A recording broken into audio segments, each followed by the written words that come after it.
শুভেচ্ছা। দেশের সংবাদে স্বাগত জানাচ্ছি সুমাইয়া সাজ্জাদ। শুরুতেই সংবাদ শিরোনাম।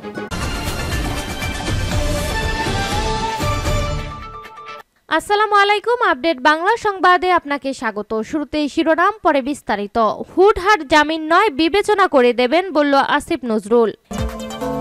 এদিকে শিক্ষার্থীদের ঢাকা সিলেট মহাসড়ক অবরোধ, 10 কিলোমিটার যানজট। এছাড়া তিস্তা নদী রক্ষা আন্দোলনের কর্মসূচিতে বক্তৃতা দেবেন তারেক রহমান। আরও থাকছে জুলাই অভ্যুত্থানের নৃশংসতা নিয়ে জাতিসংঘের প্রতিবেদন বুধবার। অন্যদিকে রমজানে যেন দ্রব্যমূল্য বৃদ্ধি, গ্যাস ও বিদ্যুতের লোডশেডিং নিয়ে হাহাকার না ওঠে, সরকারের প্রতি আহ্বান এবি পার্টির।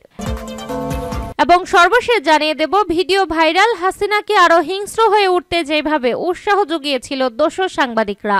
শিরোনাম শুনছিলেন, এবার বিস্তারিত। হুটহাট জামিন নয়, বিবেচনা করে দেবেন বলল আসিফ নজরুল। আইন উপদেষ্টা আসিফ নজরুল বলেছেন, মামলার এজাহারে সুন্দর করে লেখেন, তথ্য দিন। হুটহাট করে কাউকে জামিন দেবেন না, বিচার বিবেচনা করে দেবেন। চ্যালেঞ্জিং পরিস্থিতির মধ্যে দিয়ে যাচ্ছি। 15 বছর ধরে অরাজকতা, গুম ও খুন হয়েছে। প্রতিটি হত্যার বিচার হতে হবে, এই বার্তা দিতে হবে। পতিত ফ্যাসিস্টরা লাখ লাখ টাকায় দেশকে অস্থিতিশীলের চেষ্টা করছে, এ কথা জানিয়ে আইন উপদেষ্টা বলেন, 15 বছর ধরে অরাজকতা হয়েছে, গুম হয়েছে ও খুন হয়েছে। প্রতিটা হত্যার বিচার হবে, এই বার্তা দিতে হবে। তা না হলে এই পদে থাকার কোনো মানে হয় না। মবতন্ত্র ভয়াবহ, এই কথা জানিয়ে আসিফ নজরুল আরো বলেন, বিচার বিভাগ থেকে শুরু করে সব বিভাগ সঠিকভাবে কাজ করলে মবতন্ত্র কমে যাবে। সবাইকে দায়িত্বশীলতার পরিচয় দিতে হবে। আসিফ নজরুল বলেন, মামলার এজাহার সুন্দর করে লিখুন, তথ্য দিন। হুটহাট করে কাউকে জামিন দেবেন না, বিচার বিবেচনা করে জামিন দেবেন। চ্যালেঞ্জিং পরিস্থিতির মধ্য দিয়ে যাচ্ছি। একই অনুষ্ঠানে স্বরাষ্ট্র উপদেষ্টা লেফটেন্যান্ট জেনারেল অবসরপ্রাপ্ত মোহাম্মদ জাহাঙ্গীর আলম চৌধুরী বলেন, বর্তমানে তারা নৈরাজ্য সৃষ্টি করে তাদের অবস্থান জানান দিচ্ছে। সবাইকে আইনের আওতায় আনার জন্য সরকার কাজ করে যাচ্ছে। এরই মধ্যে উল্লেখযোগ্য অপরাধীদের গ্রেপ্তার করা হয়েছে। প্রত্যেক অপরাধীকে আইনের আওতায় এনে বিচার নিশ্চিত করতে হবে। কোনো সন্ত্রাসী ও ফ্যাসিবাদের দোষর যেন জামিন না পায়, সে বিষয়ে সতর্ক থাকুন। তারা জামিন পেয়ে যদি আবারও অপরাধে জড়ায়, সেটা কোনোভাবেই কাম্য নয়। স্বরাষ্ট্র উপদেষ্টা আরো বলেন, প্রত্যেক অপরাধীকে আইনের আওতায় আনতে হবে। ডেভিল হান্ট সফল করতে হবে। শান্তি শৃঙ্খলা রক্ষায় বাহিনী ও বিচার বিভাগের সমন্বয়ে সন্ত্রাসীদের বিরুদ্ধে ব্যবস্থা নিতে হবে, যেন জামিন পেয়ে আবার অপরাধে না জড়ায় তারা। শিক্ষার্থীদের ঢাকা সিলেট মহাসড়ক অবরোধ, 10 কিলোমিটার যানজট। কলেজের কার্যক্রম বন্ধ এবং অন্যান্য শিক্ষাদানের সিদ্ধান্তের নিন্দা জানিয়ে সড়ক অবরোধ করেছে নরসিংদী টেক্সটাইল ইঞ্জিনিয়ারিং কলেজ শিক্ষার্থীরা। এতে বন্ধ হয়ে গেছে ঢাকা সিলেট মহাসড়কে যান চলাচল।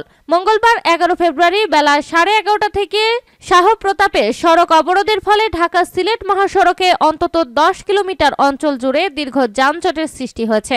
এ সময় শিক্ষার্থীরা জানান, দীর্ঘদিন ধরে নরসিংদীর টেক্সটাইল ইঞ্জিনিয়ারিং কলেজকে বস্ত্র অধিদপ্তরের অধীনে নিয়ে পাঠদানের দাবি জানিয়ে আসছিলেন তারা। সরকার সেটিকে আমলে না নিয়ে বরং নরসিংদীর টেক্সটাইল ইঞ্জিনিয়ারিং কলেজের কার্যক্রমকে বন্ধের সিদ্ধান্ত নিচ্ছে।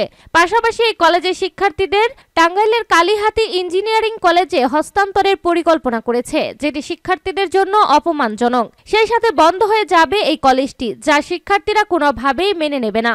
বর্তমানে নেওয়া সিদ্ধান্ত বাতিল করে নরসিংদীর টেক্সটাইল ইঞ্জিনিয়ারিং কলেজকে তাঁত বোর্ড থেকে পরিবর্তন করে বস্ত্র অধিদপ্তরের অধিভুক্ত করে পরিচালনার দাবি জানান তারা।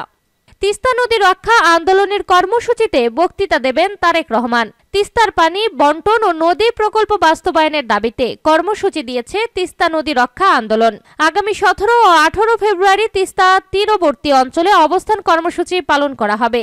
মঙ্গলবার 11 ফেব্রুয়ারি বিএনপির মিডিয়া সেলের সদস্য সাইরুল কবির খান জানায়, এই অবস্থান কর্মসূচি উদ্বোধন করবেন বিএনপির মহাসচিব মির্জা ফখরুল ইসলাম আলমগীর। সমাপনী অনুষ্ঠানে যোগ দেবেন বিএনপির ভারপ্রাপ্ত চেয়ারম্যান তারেক রহমান। তিস্তার তীরবর্তী এলাকার বাসিন্দারা বরাবরই অভিযোগ করেছেন, নদীটি অন্তত 115 কিলোমিটার এলাকায় প্রায় কোথাও পানি নেই। প্রতি বছর বর্ষায় নদীটির ক্ষতি হয় 1 লাখ কোটি টাকার উপর। সম্প্রতি রংপুরে স্থানীয়ভাবে প্রতিবাদ কর্মসূচিতেও এই বিষয়টি উল্লেখ করা হয়েছে। দলীয় সূত্র জানায়, রংপুর বিভাগ বিএনপির সাংগঠনিক সম্পাদক আসাদুল হাবিব দুলুর নেতৃত্বে কর্মসূচি বাস্তবায়নের সামগ্রিক কার্যক্রম এগিয়ে চলেছে। তিস্তা তীরবর্তী মানুষকে কর্মসূচিকে সম্পৃক্ত করতে দলীয়ভাবে বলা হয়েছে। উল্লেখ্য, এর আগে 2014 সালের 22 এপ্রিল তিস্তা ইস্যুতে ঢাকা থেকে লং মার্চ করেছিল বিএনপি। নীলফামারীর ডালিয়া ব্যারেজের অভিমুখে লং মার্চ যাত্রা শুরু হয়। ডালিয়ায় তিস্তা ব্যারেজের কাছে সমাবেশের মধ্য দিয়ে দুদিনের কর্মসূচি শেষ হয়েছিল তখন। জুলাই অভ্যুত্থানের নৃশংসতা নিয়ে জাতিসংঘের প্রতিবেদন বুধবার। জুলাই আগস্ট অভ্যুত্থান চলাকালে মানবাধিকার লঙ্ঘনের বিষয়ে জাতিসংঘের ফ্যাক্ট ফাইন্ডিং মিশন বুধবার 12 ফেব্রুয়ারি তাদের প্রতিবেদন প্রকাশ করবে। মঙ্গলবার 11 ফেব্রুয়ারি জেনেভার জাতিসংঘের মানবাধিকার কার্যালয় থেকে এই তথ্য জানানো হয়েছে। জেনেভার জাতিসংঘের মানবাধিকার কার্যালয় এর আগে সোমবার 10 ফেব্রুয়ারি জানিয়েছিল আগামী বৃহস্পতিবার 13 ফেব্রুয়ারি এই প্রতিবেদন প্রকাশ করবে। তবে মঙ্গলবার পুনরায় নতুন তারিখ নির্ধারণ করে একদিন এগিয়ে নিয়ে আসা হয়েছে। গত বছরের 1 জুলাই থেকে 15 আগস্টের মধ্যে ছাত্র আন্দোলন চলাকালে সংগঠিত আন্দোলনের সময় মানবাধিকার লঙ্ঘন ও নির্যাতনের বিষয়ে প্রতিবেদন প্রকাশ করবে fact fighting mission. 5 August Sheikh Hasina সরকার পতনের পর গত 8 আগস্ট প্রধান উপদেষ্টা ডক্টর মোহাম্মদ ইউনূসের নেতৃত্বে দায়িত্ব গ্রহণ করে অন্তর্বর্তী সরকার। দায়িত্ব গ্রহণের পরপরই জাতিসংঘের মানবাধিকার বিষয়ক হাই কমিশনার ভলকার তুর্কে গণ অভ্যুত্থান চলাকালীন সংঘটিত মানবাধিকার লঙ্ঘনের বিষয়গুলো নিরপেক্ষ ও স্বাধীনভাবে তদন্ত করার জন্য একটি ফ্যাক্ট ফাইন্ডিং মিশন পাঠানোর অনুরোধ করে বাংলাদেশ সরকার। গত বছরের আগস্টে জাতিসংঘের প্রাক তদন্ত দল ঢাকা আসে আর সেপ্টেম্বরের মূল তদন্ত কাজ শুরু হয়। ফ্যাক্ট ফাইন্ডিং মিশন গত 1 জুলাই থেকে 15 আগস্টের মধ্যে সংঘটিত মানবাধিকার লঙ্ঘনের ঘটনা স্বাধীন ও নিরপেক্ষভাবে তদন্ত করেছে। বুধবার জাতিসংঘের মানবাধিকার কার্যালয় এই প্রতিবেদন প্রকাশ করবে। রমজানে যেন দ্রব্যমূল্য বৃদ্ধি, গ্যাস ও বিদ্যুতের লোডশেডিং নিয়ে হাহাকার না উঠে সরকারের প্রতি আহ্বান এবি পার্টির। ডেভিল হান্ট সেন্টার কমান্ড ও নাগরিক প্রত্যাশার হিসাব নিকাশ নিয়ে সংবাদ সম্মেলনে এবি পার্টির নেতৃবৃন্দ বলেন, দেশের ভেতর ও বাইরে থেকে পরাজিত পতিত ফ্যাসিবাদীদের হুমকি ধমকি উস্কানি দিয়ে যাচ্ছে।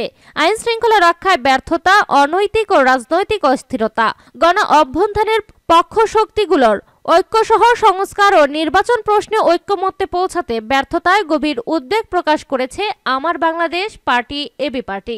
জনগণ চূড়ান্তভাবে বিরক্ত হওয়ার আগেই নিজেদের দক্ষতা ও দায়িত্বশীলতার প্রমাণ দিয়ে অন্তর্বর্তী সরকারকে এই ব্যাপারে কার্যকর ভূমিকা নেওয়ার আহ্বান জানিয়েছে দলটির চেয়ারম্যান মুজিবুর রহমান মঞ্জু।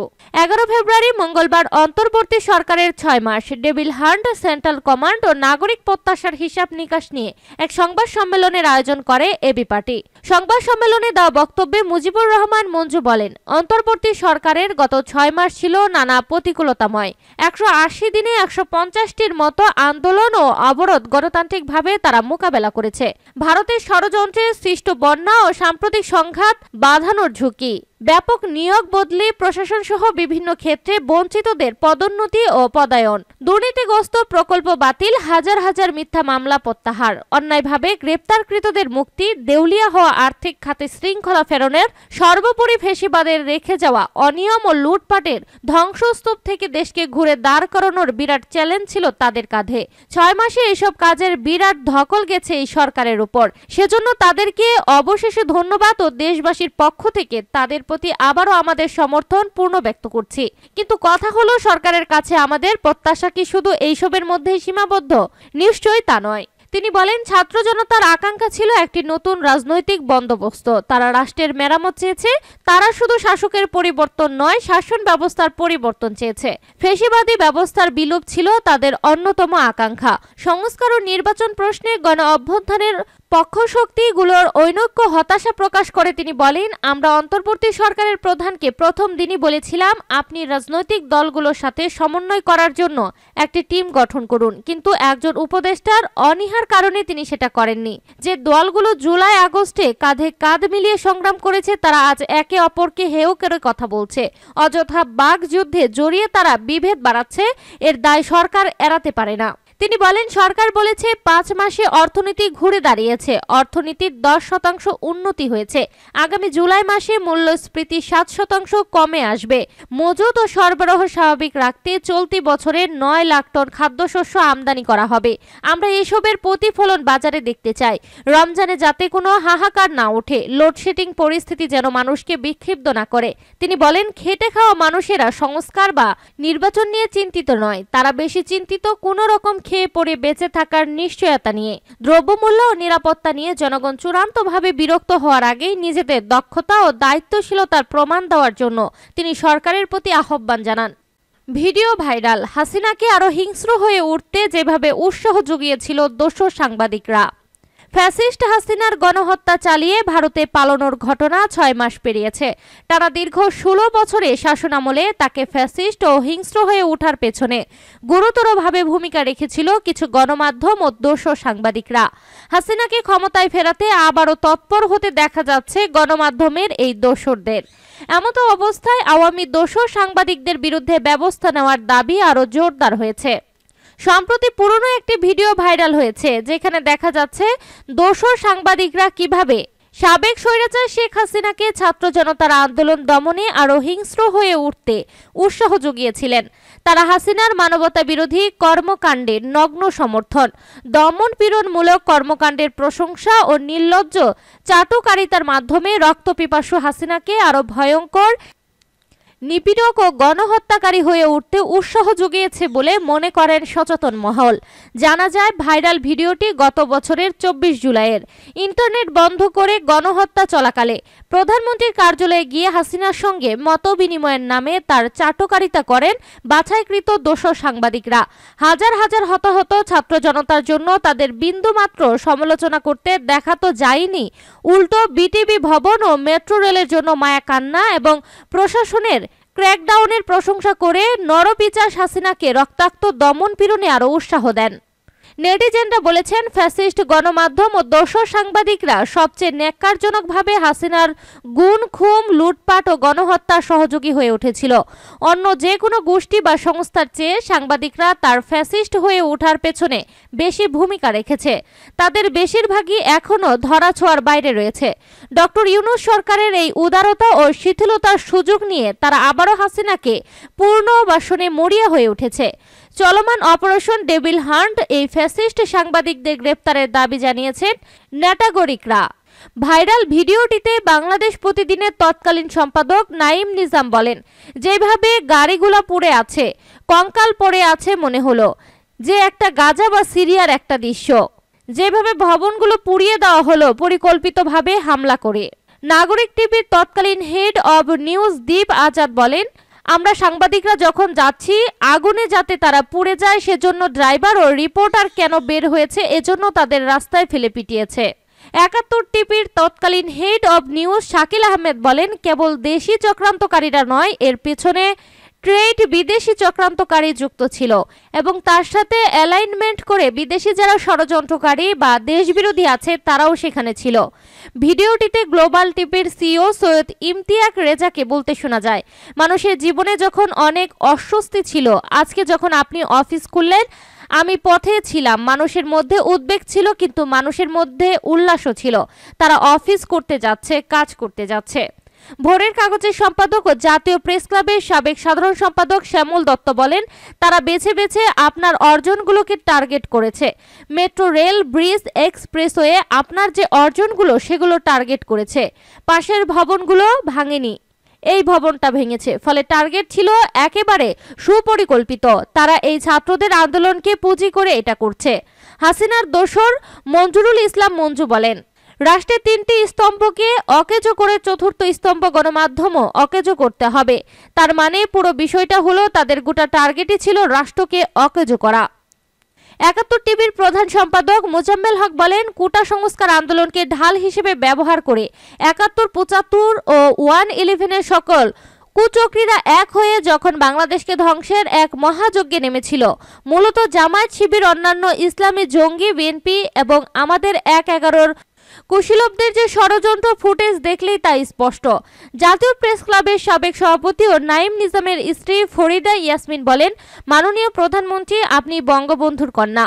আপনার সাহস এবং আপনার আত্মবিশ্বাস বাঙালিকে নানান সংকট থেকে উত্তরণে সহায়তা করেছে।